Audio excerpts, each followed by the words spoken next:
everybody. Welcome back to the Trig Podcast with Joey and GOZO TV on this beautiful Friday. It's almost, 3 p.m.? It is 3 p.m. Pacific on this beautiful afternoon. Welcome back to my channel. Welcome back to this episode. Talking today about a topic that has always been very dear to my heart, but I've always had different, maybe mindset, obstacles. I've also haven't always known perhaps if I have enough success, but I've realized that I've had a lot of successes in this area. And most of all, it's something that I really am passionate about. And that is the idea of creating a side hustle, as I call it, or a side business. And so, for example, you have a full-time job that you really enjoy, that you really are happy with, but you want to have financial stability. You want to have something else that isn't dependent upon a corporation or an organization or a company. And a lot of that is being a creative type, being someone who is independent, things that I am. I'm a very creative person, independent. I also don't like to rely on anybody else, obviously besides God, of course, for income or for financial security. And then also someone who wants to fulfill all that's in me, all that is in us as creatives. And sometimes, whether you are retired, whether you are a young person, or whether you are in your 30s or 40s, you and I, we want to do all that's inside of us. And I've often found that in all of the jobs that I've had, I've loved them all, but they've all have had restrictions, because obviously they're not meant to be everything to everyone. And so the idea of a side hustle has always been very important and something that I've always done. And so, but at the same time, as I said, there are always these things that have kept me from breaking through the lids.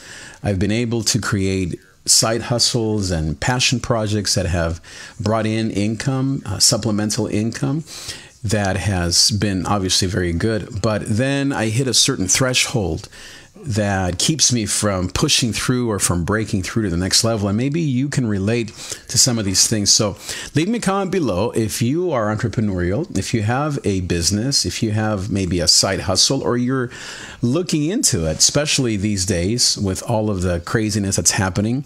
You are saying, you know, this is the time for me to do something different. And so if you are looking for mentorship, if you're looking for guidance, really, if you're looking for someone who can walk next to you, who's also doing this himself, like me, then this is for you.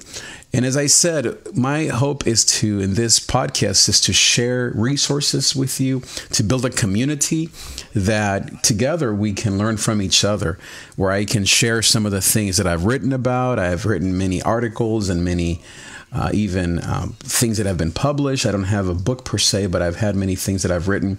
And most of all, I've recorded over 1,200 podcasts, and I've done all kinds of interviews and such on the topic of how to be an entrepreneurial person in this day and age. And so leave me a comment below. Let me know if you're doing something entrepreneurial, if you are someone who,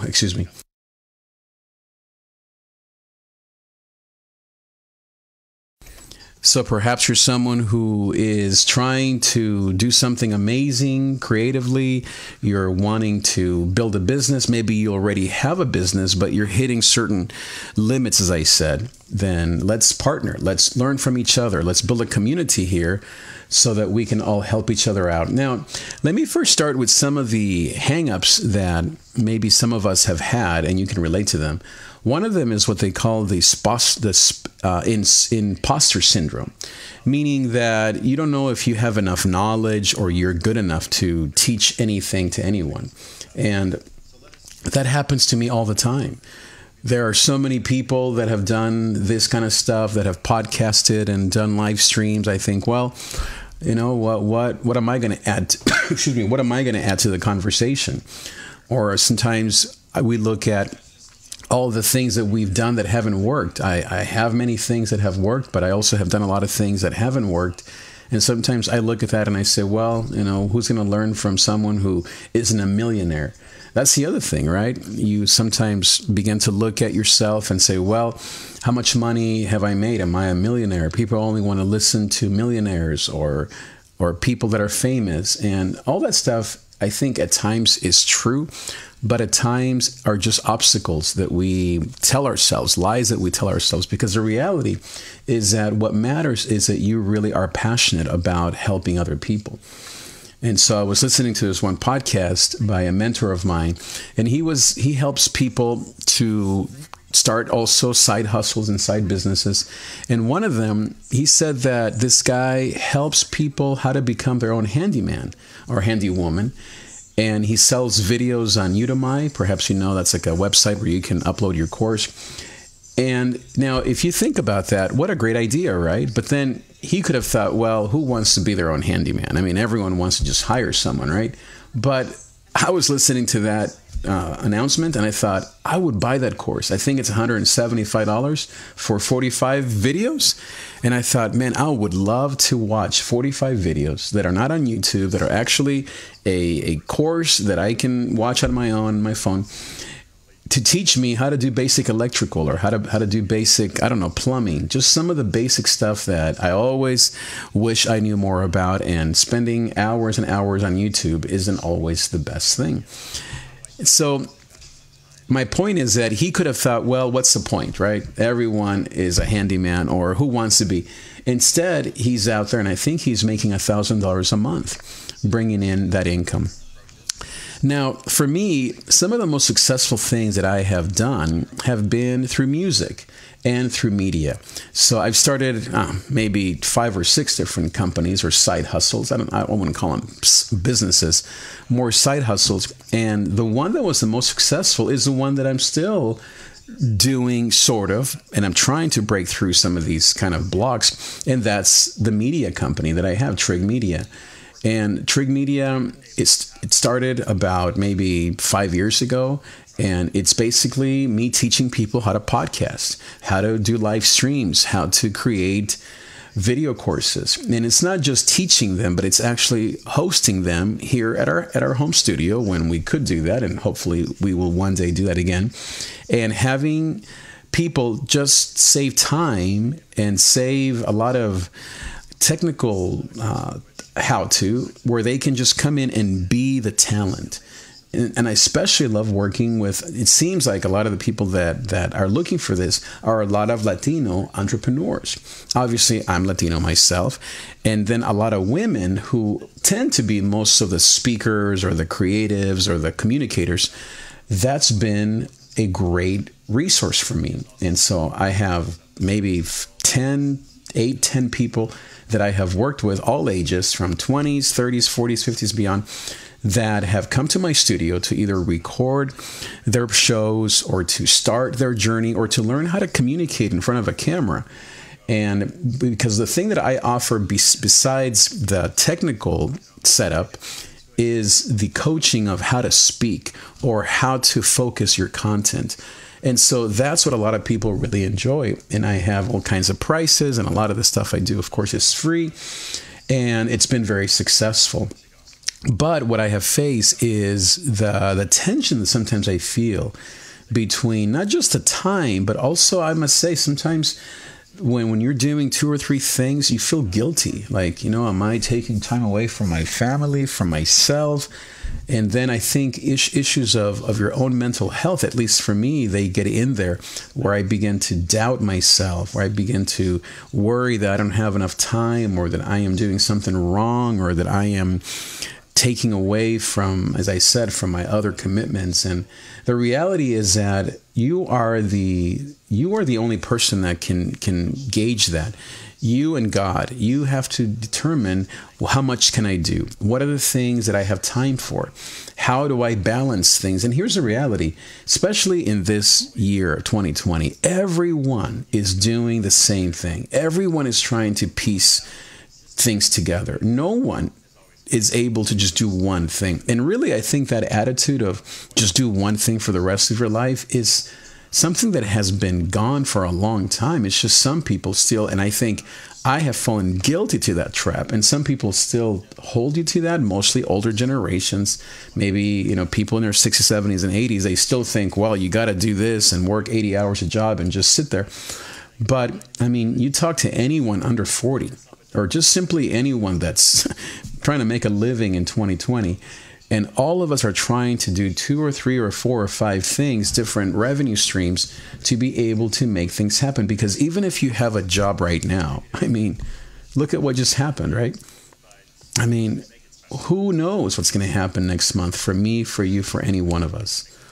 Nothing is secure. And so taking matters into your own hands, obviously as people of faith, trusting God, but also having a community and having resources around you, I think is very, very important. And we have to be comfortable doing this. At least that's just my block. It's just not feeling comfortable, but I have realized first how much I love it, how good I am at creating side businesses, side hustles, how much I love connecting with different people that are not a part of the same thing, and how much I enjoy having that diversity, whether it's passive income or whether it's renting out a studio or teaching someone how to podcast online. I really love it. And so these are some of the things that I hope to talk about and to be able to hopefully engage with you on. And so right now we're streaming to different platforms, from Facebook to YouTube to Periscope and Twitter to, of course, Facebook. I think I mentioned that, and I don't think we're on LinkedIn yet, but hopefully we'll be on LinkedIn soon. But these are the things that are very important, and I think that can really help us as creatives to break through some of the discouragements. I think one of the things that gets in the way a lot of times for us creatives is our past failures. I mean, I've had so many things that haven't worked that sometimes that's kind of my own narrative, or sometimes it's just the licking of your wounds. Right now we all are, if you are a creative type and entrepreneurial, we're all licking our wounds, right? We're all healing from what just happened to us. I mean, as creatives and as performers, and I mean, I love being on stage. I love being in front of people, communicating. And this live stream thing, I mean, this is a kind of a necessary evil. But what I love is to be in front of actual people, in front of an audience. But right now, that doesn't exist. You can't do that. You can't even go out of your house without feeling scared or having a silly mask on your face. And so we have to figure out alternative ways to still be in front of a camera while we heal. Because what I was saying is that for those of us who are the performers, who like to be creatives, who are most of us, we right now, not all of us are feeling ready to just go and conquer the next thing. We're still licking, as I said, our wounds, healing, trying to figure out where do we go from here. I listen to a ton of podcasts and I read a ton of books on creativity, entrepreneurship, on side hustles, and I've learned a ton. I've done a lot. As I said, I've succeeded a lot. I've made up to $1,000 a month and more. I've made nothing from side hustles. I have had things really work, other things that haven't worked. But what I have learned is that if you are an entrepreneurial type, you just can't stop. It's something that you just love to do. And yeah, sure, some people may take it too far. There are scams out there and people selling you a bunch of courses on just stuff and junk. But for you and for me, that's not what we're about. We actually want to create healthy businesses that help people create passive income, to have financial stability, to be able to help people make money and live safely, and to have different income streams, to not be tied down to the same job. And these days, especially, as I said, we all need to diversify. We all need to figure out multiple ways to bring in the paycheck so that we can provide for our families. And these days, there are so many tools, but I think that there are so many blocks that we have at times where we think, well, I don't know if I can do this. I don't know if I should. Do I have the time? Or maybe you're just, as I said, you're still wondering, well, do I really have what it takes?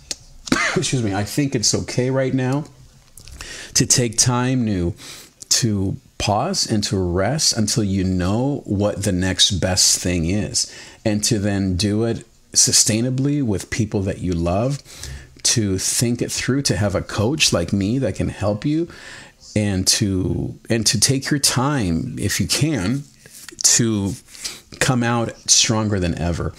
For me, as I said, I have this media company. The other thing that I did, I want to mention some of the things that I've done that have been successful. I have many unsuccessful stories as well, of course, and I can mention those as well. I think the other thing that was really successful was a school of music, where we had hundreds of students learn music, math, guitar, piano, voice, all these kinds of things. It brought a lot of resources and income, and it also helped a lot of people. And it was just an amazing opportunity to help young people, really all ages, to learn about music, about voice. And of course, for me, I love that. I don't consider myself per se someone who loves to teach music. I love music and I love performing music, but I would say that there are many people, obviously, who love teaching music, and more than anything, there are a ton of people who love to learn music. The other thing that I've also done is to sell my own music. Of course, I have a ton of songs, and I have many streams on Spotify and on iTunes and YouTube and all the rest. And so that's also been very successful. People seem to love my music. And so you have to know kind of what you're good at. If you want to create a side hustle, if you want to have financial stability for your family, for yourself, and you already have a job, but it's not enough, or you're afraid that job may not be there in a year, or heck, even in 3 months, you have to start with what are you good at?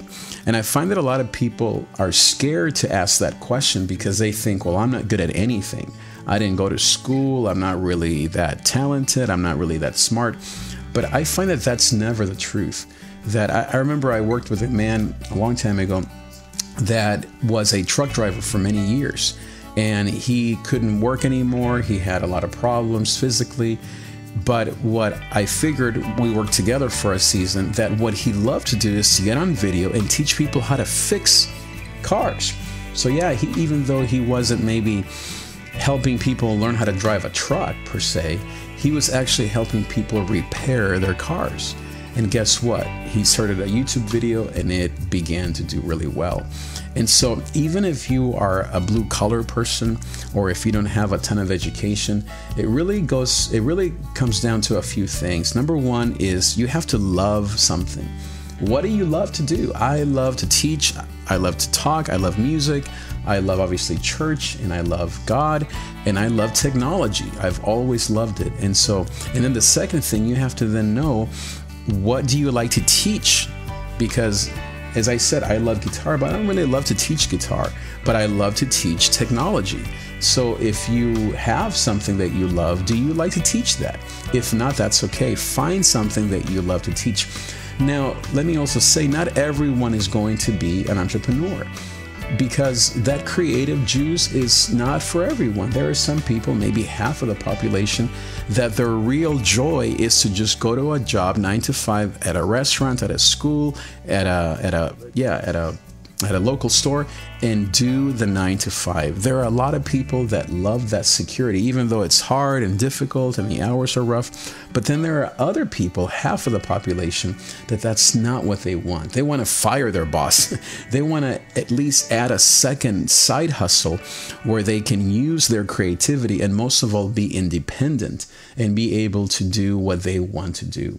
And so those are the things that we talk about here in this podcast. I'm going to take a little drink of water here.